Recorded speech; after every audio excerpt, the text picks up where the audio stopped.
specifying a person to be an innovator. Not the general statements that we all agree on. Innovation is bad, stay away from bid'ah, stay away from the people of innovation. When the Salaf saw innovators, they would put their fingers in their ears and cross the street and wouldn't give them salams. We all agree on that, that's all cool, but we gotta make sure, before we start doing all of that, we have to make sure that he fits the description to do that. You can't tell me because he prayed Claire Muhammad, he fits the description automatically. It doesn't work like that. It doesn't work like that. Because he prays at Jamia, he fits the description. He's an innovator. Could he be? Huh? It's possible. It's a possibility. But you just put him on, you put the hukum on him and then go find out? Which is another issue. You put the ruling on him first, and then you go find out if he fits the ruling? That's backwards. And that's the other issue. The other issue is learning. The second issue is learning the usul before, knowing the foundations before the branches. So how you going to put a ruling on somebody, say he's an innovator or she's an innovator, and then you're going to go find out if they're really a innovator? I don't know. You sure? I don't know. I'm going to go find out. I'm going to pray down there Friday and go sit. You already put a hukum on him. Islam, like this is Islam. We're not in the game. We're not still on the block. We're not still around the way. This is Islam. What governs us is the Quran, the Sunnah, and the Fitnah of the Salaf, Ijma' al-Salaf, which is a whole other issue. What is the minhaj of the Salaf? That's a whole issue in itself.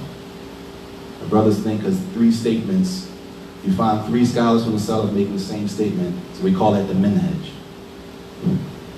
Allah musta'an. It's not even funny. It's sad. Wallah, it's sad. Because it's sincere people that I personally know. I believe them to be sincere. They totally disagree with me. I don't hold them to it, but they're following that. They think it's right. That's what they know. That's what they've been taught. I'm not sitting here to say that I know everything and I don't make mistakes and none of that. I'm sitting here to tell you the reality of what's going on. The reality is, if it's that deep, we can come here like men. Y'all don't have to be no crowd, or it could be a crowd. Pull the books out and get to the bottom of it. It's not that difficult. Everybody got each other email, phone numbers, and text. Everybody has everybody's contact if you really want to get to the bottom of it. The second thing is learning the asl, the foundation first, and then learning the branch. Not learning the branch and then the asl. Method. What's the ruling in Islam on backbiting? Huh? Yeah.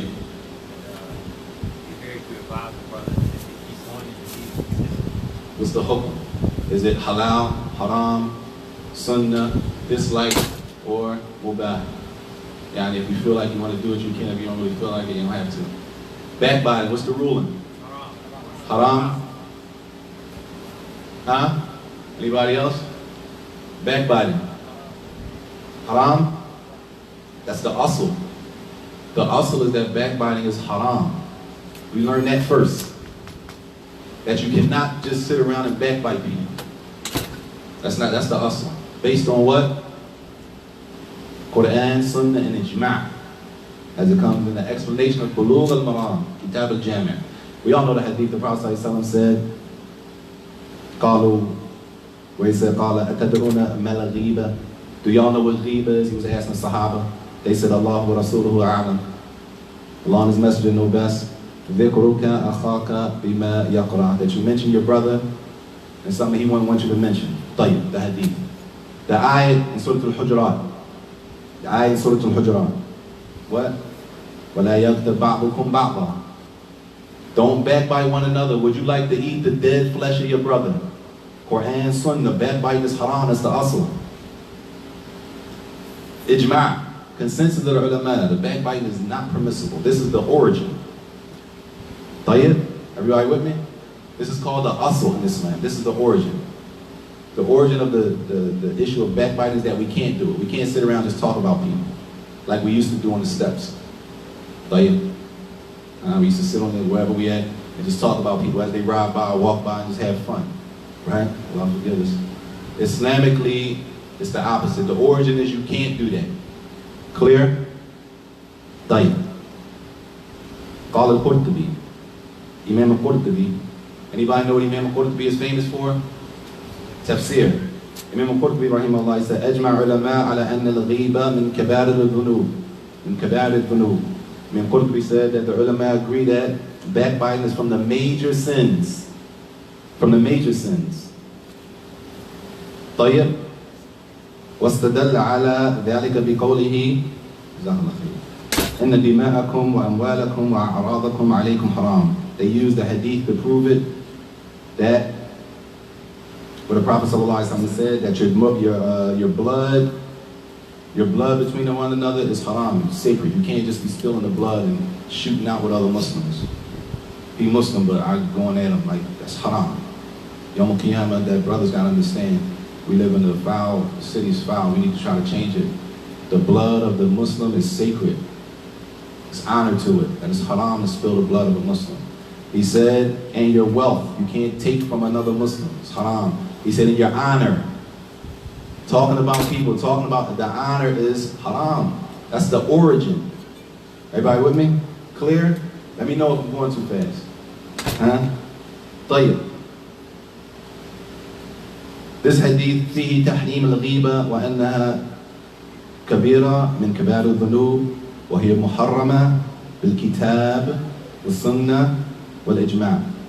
That backbiting is haram, the dalil from the Quran, from the Sunnah, and the consensus of the scholars that you cannot backbite.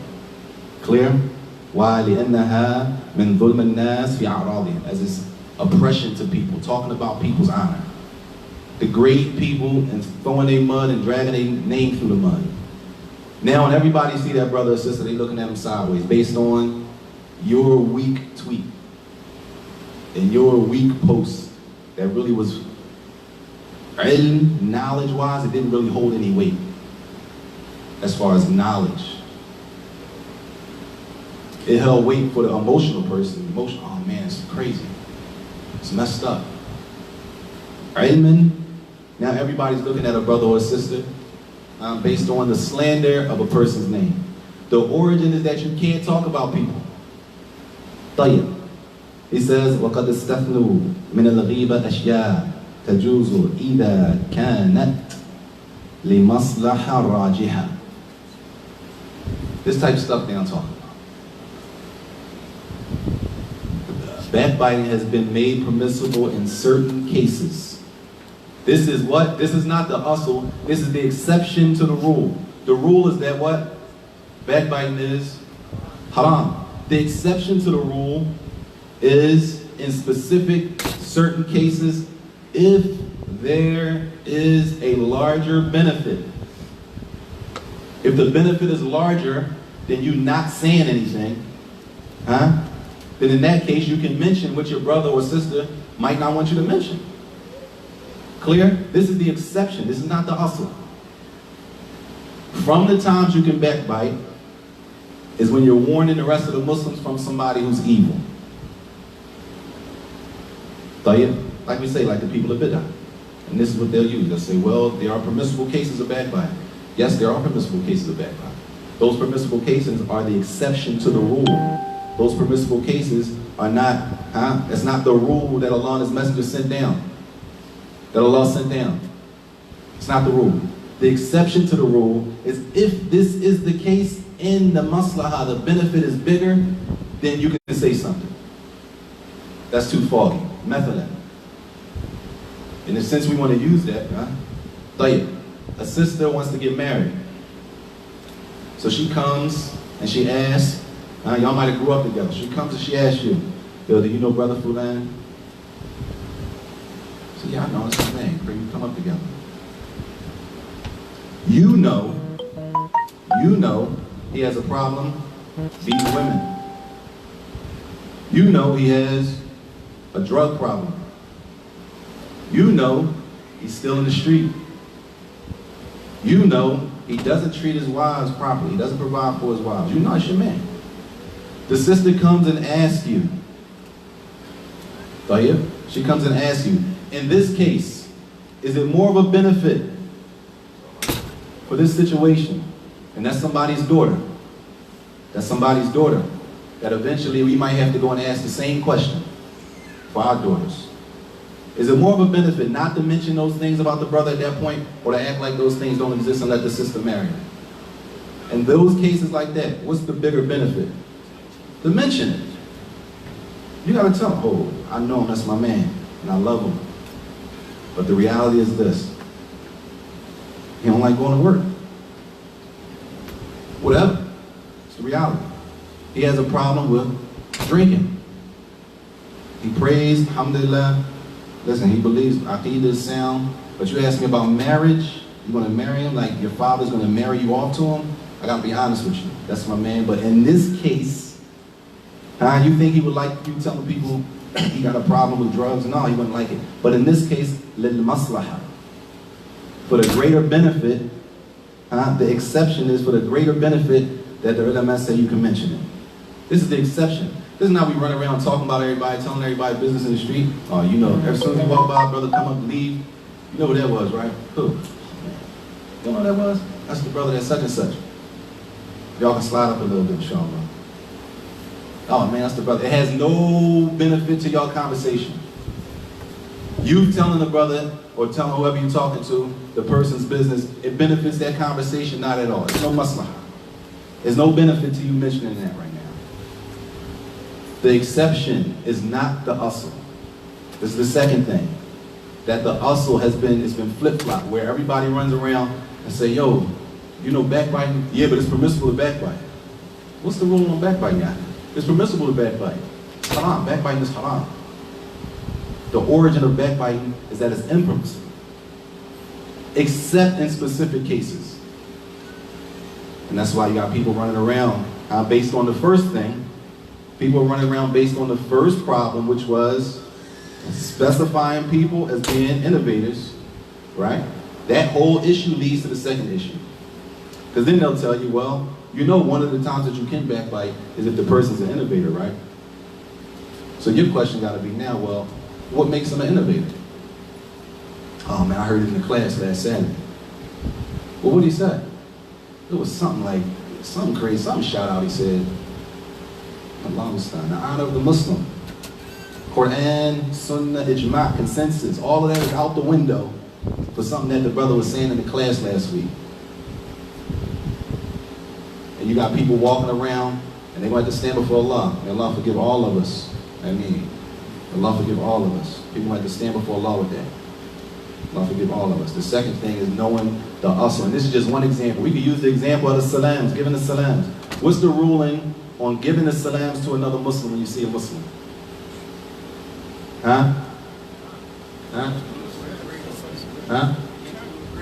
If you see another Muslim walking down the street, y'all in a Target or y'all in a Walmart, y'all walk down the same aisle. This sounds crazy. You walk down the same aisle. What's the ruling? Do you have to give them the salams or no? You have to give them the salams. Shaykh. You know them. Y'all both got on turbans. Y'all both got on turbans. Because it's such a march. You know it's a Muslim. So yeah, the ruling is what? Giving the salams, sunnah mu'akkada. Highly emphasized sunnah. Like the brother give you salams. Like returning the salams. Do I have to return them? The origin. Hukum, wajib, obligatory to return them. Obligatory. Giving them sunnah mu'akkad, as they say. Emphasize, highly emphasize that we should do that. We see each other in the street, we should give the salams. Assalamu alaikum. We're scared to do that. We think that somebody might see me talking to an innovator. So when you see the brother coming down the aisle, you want to read the ingredients. You want to read the ingredients on the peanut butter. Allah Mustaan. It's funny, but it ain't. That's what's going on. Hey, you want to read the mayonnaise jar? What do you mean? Like, come on. If it's a problem, we sit down. There ain't nobody's hostile. There are no hostile, not that I know of. Nobody's walking around hostile. See your brother, y'all can't talk. No, you see, we can talk. Let's sit down. We got to talk respectfully. Like men, sit down like men, respectfully, and discuss the issue. We got books. You got books, we got books. Bring the books to the table, let's do it. Like we used to do. Like we used to do. Myself, and Ali, and Mufti, and Anwar, Abdul Wali. Salim Ahyan, sometimes. In the early times, it would just be us five. Jamil. We used to do. We go from Mecca, we go to Medina. We up all night long till Fajr. What's the ruling on this? Is this permissible? Can you do this? What's the dalil? What's the wajh al-istidlal? Who said that? It's haram. Who said it's haram? What you got to say is haram? What's your dalil? You hear what he said? You couldn't say anything if you didn't have dalil in the room. Don't say, you better off just being quiet. A lot of times I was quiet. Alhamdulillah. Alhamdulillah. I might interject every now and then, but you know. Alhamdulillah. That you couldn't say anything. And the statement was that we would use what you got. What do you have from the deen to say what you're saying? That's what we used to do. And they know that.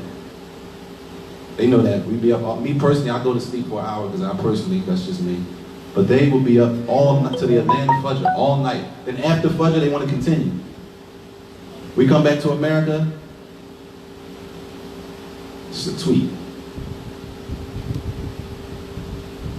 Ask them what you got, I ain't arguing with you. Like, yo, what you got to substantiate that from the deen? Where does it say that? I ain't arguing with you.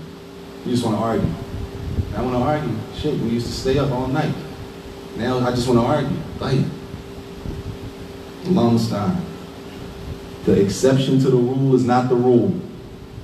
These are principles. These are principles that you got to live by. We try to live by these. The maslahah. If it's a benefit, which is a whole other issue, looking at the pros and the cons. Baba.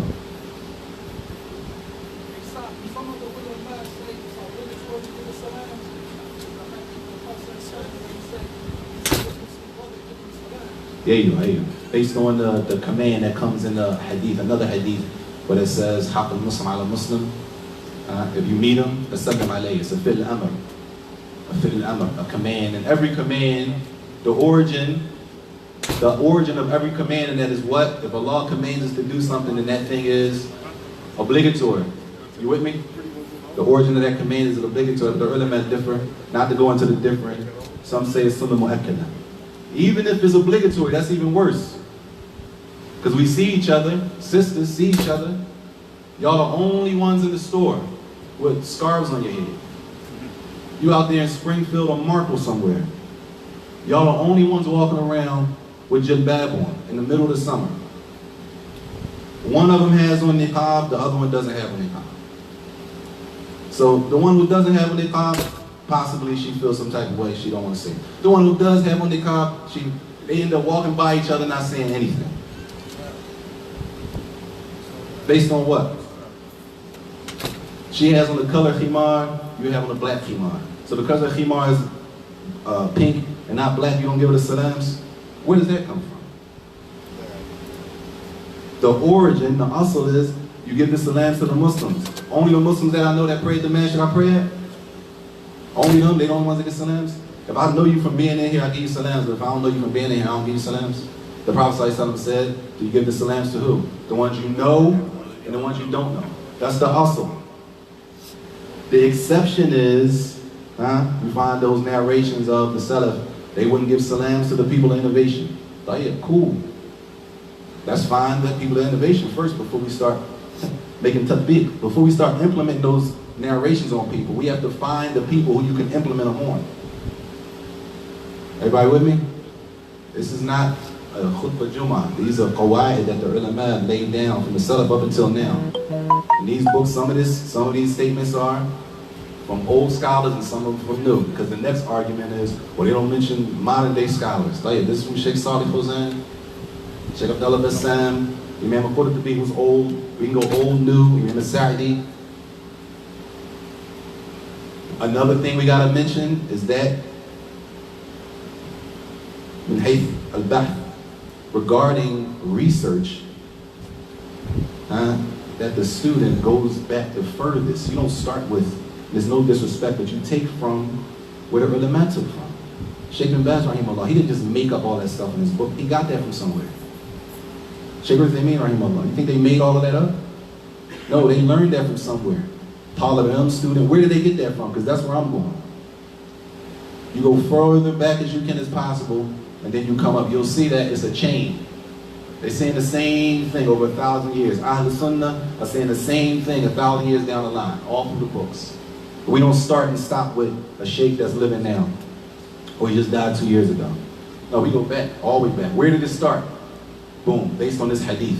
Like from this hadith, they understood this, and this is where we have today with it. This kalam is Imam Saajid talking about the maslahah, but the benefit, which it has to be considered. What's the benefit? The pros and cons of a situation have to be considered. Imam Saajid mentioned in this poem, this qaida fiqhiyya. Qaida fiqhiyya. Some rules, some fiqh principles that are used by the ulama to make rulings. We know some of them, but one of them is paying attention to the maslahah. الدين مبني على المصالح في جلبها ودرء للقبائح. That the deen, Islam in general, is based on bringing forth the benefit to people, and at the same time pushing away anything that's going to harm people. This is Islam. To bring forth the most benefit and protect people from harm. مبني على المصالح, the maslahah, the benefit. He says in this qaida عامة يدخل فيها الدين كله. The whole religion is based on this. What's the benefit we can get and the harm that we can stay away from? And every situation has to be looked at like that. That's why sometimes you can go against the rule. Sometimes you can go against the rule. Do we eat pork? Huh? Of course we don't eat pork. Is there ever a time when you can eat pork? When? Life and death. The bigger benefit that you don't die, you eat enough to sustain your life, not go in on it. You eat enough to keep you alive. You can go against the principle. For what? Because you're hungry? Or because your family was there and you felt shy to say, I don't eat pork, I'm Muslim? No. The larger benefit, which is saving your life. Therefore, those rules, the qawaid, you can go against them based on the maslahah. The last issue, which is an issue that is, they all serious, and there's a lot of them, but it's called, I'll ask you a question. Did you ever read a book, right? And it says, this is haram, and this, or this is sunnah, and this is the dalil. And they might mention the ayah, right? You might read the ayah, you might read the verse in the Quran, and you say, how is that a dalil for that?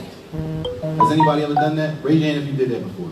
You read a book in English, you read the ayah, they say that's the proof for this, and you say, well, how is that a proof for that? What makes this ayah a proof for this situation? Everybody with me? This is what's called wajh al-istidlal, that you're not going to hear him talking about. You're not going to hear him talking about it. You're not going to hear him talking about this. You don't hear this talking about it. Meaning, if you use a hadith, as he says, هو استخدام أصول الفقه في النظر في الأدلة. كيف استنبط من هذا الدليل ذلك الحكم? Is using usul al-fiqh, which is super important. That's a whole other issue. Using usul al-fiqh to look at the dalil, the Quran, look at the ayat or the hadith, and say, okay, based on this ayat or this hadith, right? Based on this portion of this hadith, this is a dalil. To make it simple, it might be, the hadith might be written in 3 lines. The whole hadith is 3 lines. But the proof for the issue is in the first line only. The rest of the hadith is extra for this issue, for this topic. As they say, the shahid. The wajh al-istidlal. Okay, based on this hadith, this is sunnah. Everybody with me? You might read, you or me, we might read that hadith and say, how is that a proof for that? Right? You might say, that don't make sense. How is that a proof for that? You with me? It's called wajh al-istidlal. That the ulama, people of high knowledge, they're able to look at the ayat and extract from the ayat, based on this portion of the ayat, only this proves that backbiting is haram. This part. The first part of the ayat proves that, not the second part. Clear? Everybody with me? It's called wajh al-istidlal, which can be translated Maybe the angle of proof or something like that. Maybe the angle of proof. What in the ayat proves that this is a dalil that ghiba is haram, that backbiting is haram? Wajh al-istidlal. What's the angle of proof? Clear? Which means, brothers, somebody could come to you and say, what's the dalil for that? They give you a hadith. That don't mean the hadith is a dalil for what y'all talking about. The wajh al-istidlal could be correct or it could be incorrect. The angle of proof that a person is using, it could be correct or it could be incorrect. It's called sihhat al-istidlal. This is all through the book, Shaykh al-Islam, all through the books of the Salaf, or all through their books. Why are we never talking about it?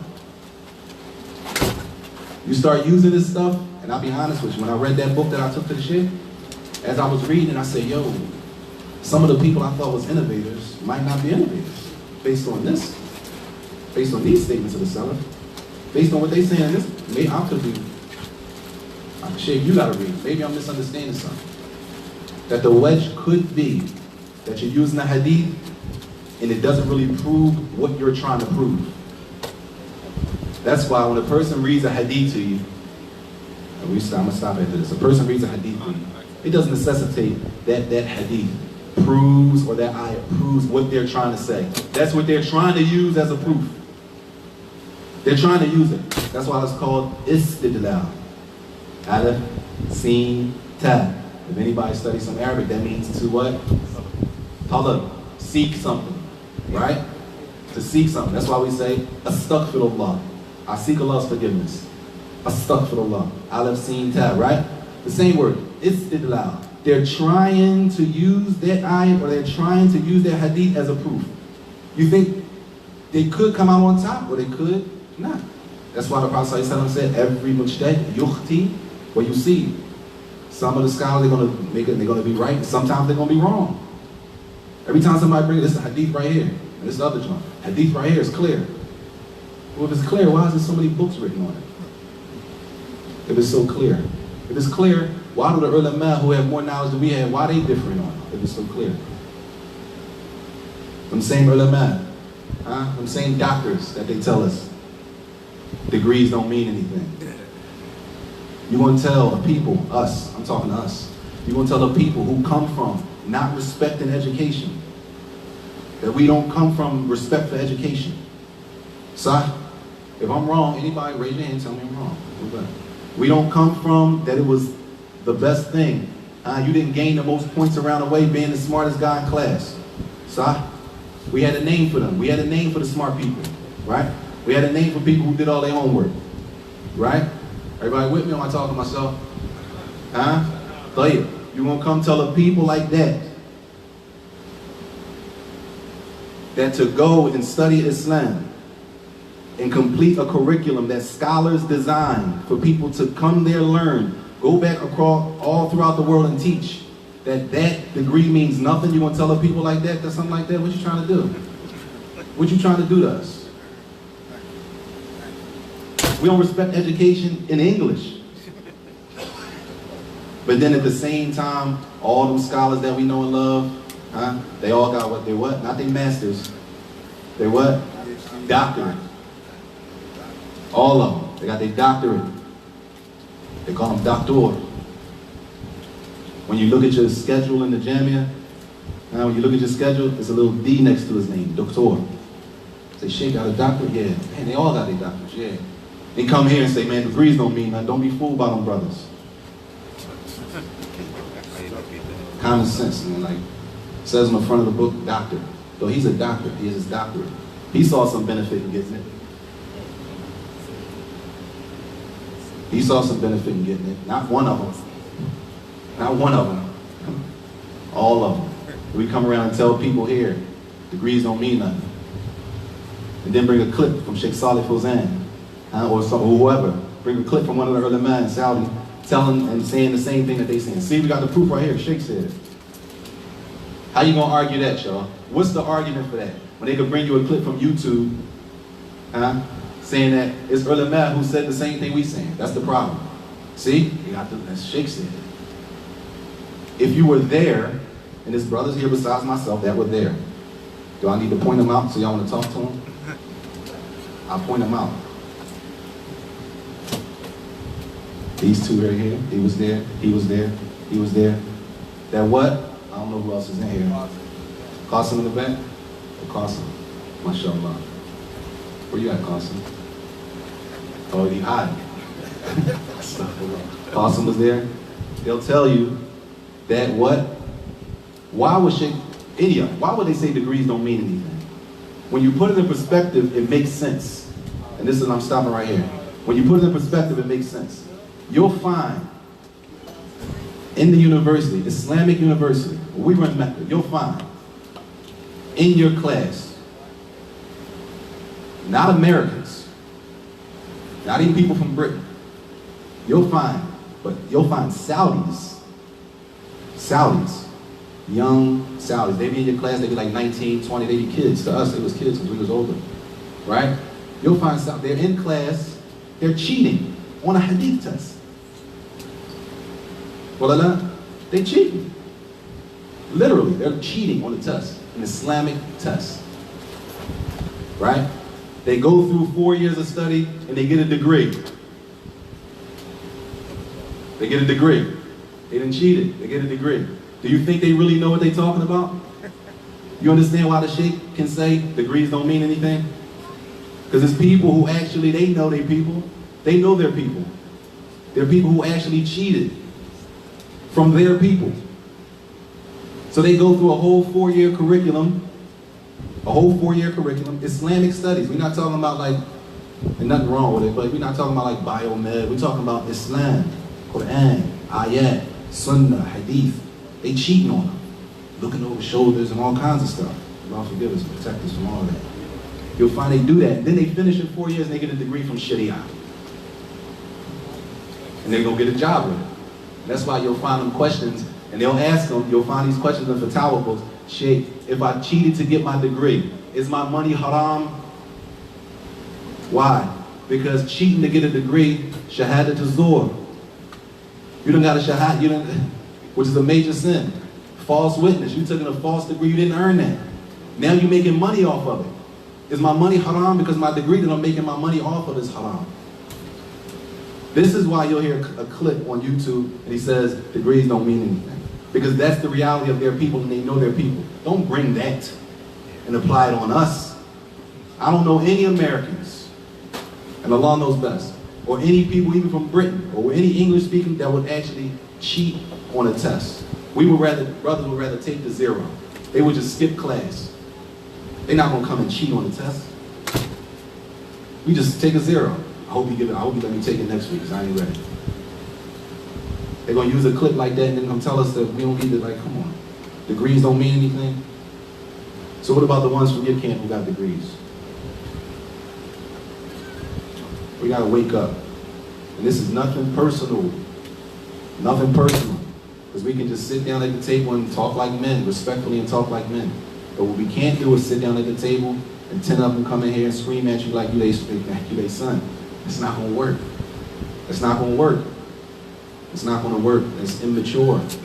It's immature and it's not gonna work. Allah forgive us. I'm gonna stop there because I'm taking about this time. Subhanakallahumma wa bihamdika ashhadu an la ilaha illa anta astaghfiruka wa atubu ilayk. Anything I said that was a mistake, I ask Allah to forgive me. And again, this was not for personal gain, this is for y'all. This is why we do what we do. This is why Ali or myself will go give a khutbah, or Tahir give a khutbah at another masjid. People have to be proven, it has to be proven. It has to be proven. Things have to be proven when you're talking about people. We don't move on generalities, general. We all agree on general stuff. When it comes to specifics, there's a little more detail. And Islam calls for a little more detail.